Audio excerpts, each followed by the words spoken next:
மந்திரக்குழல் ஒரு பழங்கால கிராமத்தில் கார்த்திக் என்ற சிறுவன் வசித்து வந்தான். அவன் மிகவும் அறிவாளியும் உதவிகரமானவனும். ஆனால் அவனுக்கு ஒரு ஆச்சரியமான ரகசியம் இருந்தது. அவனிடம் ஒரு மந்திரக்குழல் இருந்தது. அந்த குழலை ஊதினால் எந்த பொருளாக இருந்தாலும் உயிர் பெற்றுவிடும்.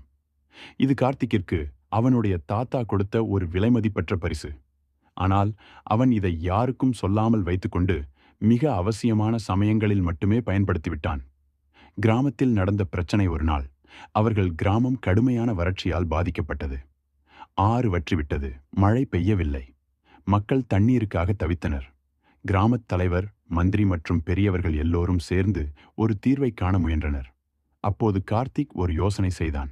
அவன் மந்திரக் குழலை எடுத்து வற்றிய ஆற்றின் அருகே ஓர் இடத்தில் ஊதினான். மந்திரத்தின் தாக்கத்தால் நிலத்திற்குள் தண்ணீர் சுரங்கம் உருவாகி பசுமையான ஆறு ஒன்று பாய்ந்து வந்தது.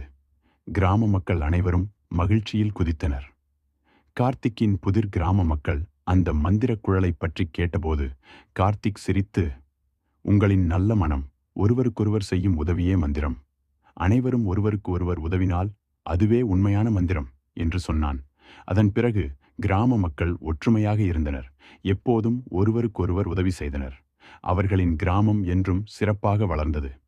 கதை முடிவு: ஒற்றுமையால் மகிழ்ச்சி. இந்த கதையிலிருந்து நாம் ஒன்றுபட்டிருந்தால் எந்த பிரச்சனையும் தீர்க்கலாம் என்று கற்றுக்கொள்ளலாம்.